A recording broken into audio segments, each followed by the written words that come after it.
सभी का स्वागत है और मैं उस समय जिला इटावा में इटावा की विधानसभा जसवंत नगर। अब जसवंत नगर की बात करूं तो जसवंत नगर की विधानसभा जो मैनपुरी में आती है और विधानसभा की बात करूं तो ये विधानसभा इटावा जिले में लगती है। हमारे साथ बात करने के लिए उपस्थित है। अभी हाल ही में भारतीय जनता पार्टी ने अपने संगठन को धार देने के लिए मंडल अध्यक्षों की नियुक्ति करी है।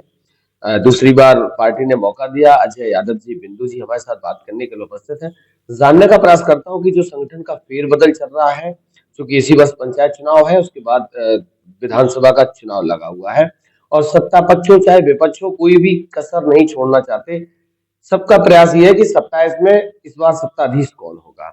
अजय जी, सबसे पहले तो आपको नववर्ष की शुभकामनाएं और दूसरी शुभकामनाएं कि आपको पार्टी ने दोबारा से मंडल अध्यक्ष की जिम्मेदारी।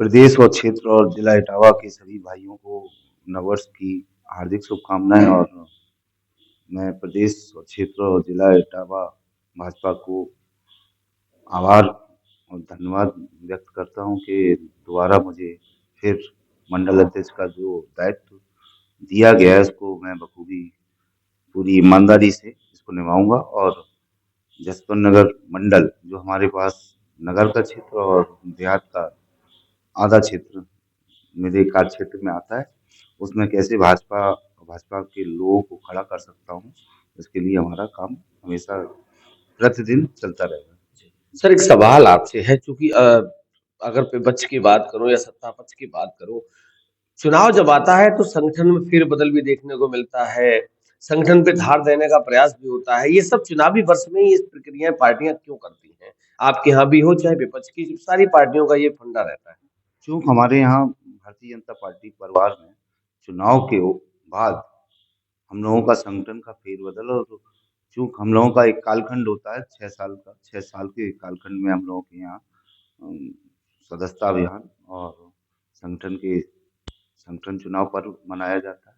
चूँकि अभी आस-पास हम लोगों का कहीं भी 1 साल पहले या 1 साल बाद चुनाव नहीं है, तो ये इस समय हमारा संगठन चुनाव होता है। संगठन चुनाव में हम लोगों की जो कर्मठ योग्य कार्यकर्ता होते हैं उन्हें पार्टी दायित्व देती है और निर्वाचित करती है। निर्वाचन की एक प्रक्रिया होती है, उस प्रक्रिया में लोग निर्वाचित होते हैं। और अभी हाल फिलहाल कोई चुनाव भी नहीं है, चूँकि आपने अभी 1 साल पहले चुनाव देखा था लोकसभा का, और अभी 1 साल बाद जिला पंचायत के चुनाव होने हैं। तो अभी संगठन का चुनाव पर्व मनाया गया, उसमें हम लोगों की निर्वाचित नियुक्ति हुई है। कहाँ से शुरुआत हुई थी आपकी जो राजनीतिक शुरुआत थी? क्योंकि अब इस समय आप मंडल के अध्यक्ष हैं और दूसरी बार मौका दिया है, तो आपका जो पहला पायदान था वो कहाँ से शुरू हुआ? 2016 में मैं पार्टी से जुड़ा पहली बार। इससे पहले मेरा कोई भी राजनीतिक करियर नहीं था। जो भारतीय जनता पार्टी की कार्यशैली, पार्टी की काम करने की और ईमान कार्यकर्ताओं के प्रति उनका लगाव, कार्यकर्ताओं की का कैसे कार्यकर्ताओं को उनके काम के आधार पर बढ़ाया जाता है, अच्छा लगा और मैं पार्टी से जुड़ा। और चूँकि यादव होने के नाते लोग कहते हैं कि यादव समाज के लोग समाजवादी पार्टी से जुड़े। ऐसा कुछ नहीं है, समाजवादी पार्टी का ये गढ़ है, था, अब नहीं है, क्योंकि समाजवादी पार्टी के नेता अपने ही गढ़ में काफ़ी संघर्ष करने में लगे हुए हैं, तो अब तो गढ़ नहीं रहा है उनका। और भारतीय जनता पार्टी का निरंतर रोज पार्टी का कार्यकर्ता काम करता है, 365 दिन काम करता है। पार्टी के कार्यक्रम अभियान निरंतर चलते रहते हैं। उस अभियान कार्यक्रमों में वो निरंतर पार्टी को बढ़ाने का काम कर रहा है। तो अब रोज अजय यादव बिंदु जैसे कार्यकर्ता यादव समाज अन्य समाज से निकल रहे हैं। पहले लोग डर की वजह से नहीं निकलते थे, अब यहाँ डर खत्म भी हो रहा है। आपने कहा यादव समाज मतलब समाजवादी पार्टी। अभी जिला मैनपुरी की विधानसभा करहल में उपचुनाव हुआ और यादव समाज ने बढ़ चढ़कर, अगर देखा जाए, चूंकि मैंने भी जो अनुमान करा था उससे भी कई परसेंट ज्यादा वोट अंजेश यादव के लिए गया। क्या कारण मानते हैं? कारण सीधा सा है, जब जब समाजवादी पार्टी की सरकार रही है, तो जो यादव समाज के लोग का लगाव रहता था समाजवादी पार्टी से, वो धीरे धीरे लगाव खत्म हो रहा है। उन्होंने सरकार में रहते हुए समाजवादी पार्टी की सरकार जब जब रही है, यादव समाज के कुछ लोगों को ही कागज के आधार पर, केवल सूची के आधार पर नौकरियां मिलती थी, ठेकेदारी मिलती थी, बाकी लोग निराश रहते थे और बहुत सारे काम नहीं हो पाते थे।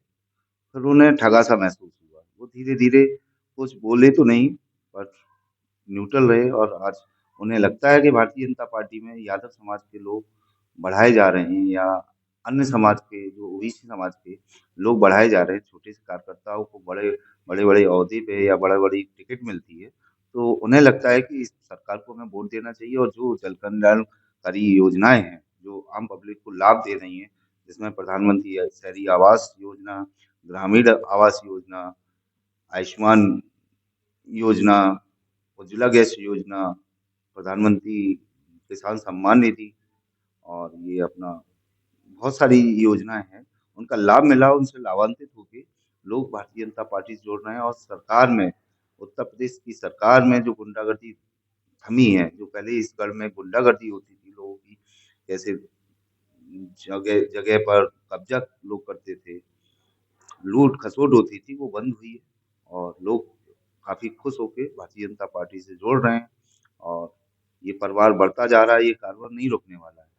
अभी आपने देखा है करेल के चुनाव में, जो 1 साल पहले 2022 में 67,000 वोट से श्री अखिलेश यादव जी जीते थे। अभी मात्र 14,000 वोट से ही हमारे भारतीय जनता पार्टी के प्रत्याशी श्री अखिलेश यादव जी चुनाव में हार मिली है। अब मुझे पूर्ण विश्वास है अगले विधानसभा चुनाव में करहेल सीट पर विधानसभा चुनाव में अखिलेश यादव या जो पार्टी का प्रत्याशी होगा उसको जीत मिलेगी, ये तय। आप कह रहे हो कि हमारा परिवार बढ़ रहा है, उधर अखिलेश जी कह रहे हैं कि अब तो पीडीए का परिवार बढ़ रहा है, दलित समाज हमारे साथ जुड़ रहा है, यादव हमारा पहले से था ही, अल्पसंख्यक था ही, अब दलित समाज भी हमको बढ़ चढ़ के सहयोग कर रहा और इस बार पीडीए की आंधी आएगी 2027 में। लोकसभा चुनाव में अखिलेश जी ने केवल गुमराह करने का काम किया, एक नैरो फैलाया कि संविधान खतरे में है, आरक्षण खतरे में है। उसी के अंतर्गत कुछ लोग गुमराह हुए और उन्हें उन्हें और उनकी पार्टी को लाभ मिला। ये बार-बार वो गुमराह नहीं कर पाएँगे, जो एससी वोट हैं। और पीडीए की बात कर रहे हैं तो पीडीए में अभी उनके जो पीडीए के नेता थे, वो उनकी पार्टी से नाराज़ होके अन्य दलों में गए। आपने देखा होगा जो आपकी इलाहाबाद की कौन-सी विधायक हैं? पटेल। पल्लवी पटेल। हाँ, वो कैसे पार्टी से बाहर गई हैं और कैसे नाराज़ गई, उन्होंने पीडीए पे क्वेश्चन मार्क लगाया। तो ये तो उन्हीं के पार्टी के जो कार्यकर्ता हैं, नेता हैं, वो जवाब दे रहे हैं। क्या बाकी लग रहा है 27 में क्या होगा? 27 में का जो वो सपना देख रहे हैं समाजवादी पार्टी के नेता लोग, पहले सपने साकार करने के लिए काम करना पड़ेगा। वो उनके सपने कभी साकार नहीं हो सकते, क्योंकि बाबा जी की जो सरकार है, माननीय योगी जी, माननीय केंद्र की मोदी जी की सरकार है, जो देश के लोगों के जन कल्याण की योजनाओं के बारे में काम कर रहे हैं, उस उन लोगों का उन्हें आशीर्वाद मिलेगा, दोबारा फिर सरकार बनेगी। चलिए बहुत-बहुत धन्यवाद अजय जी, हमारी तरफ से भी आपको अभी हाल ही में पार्टी ने मौका दिया है, ऐसी आशा है, उम्मीद है कि आने वाले समय में आपको पार्टी और मौका देगी और आप भी जनता के सुख-दुख में हमेशा साथ रहेंगे। हमारी तरफ से आपको नववर्ष की और आने वाले गणतंत्र दिवस की बहुत-बहुत बधाई, शुभकामनाएँ। धन्यवाद।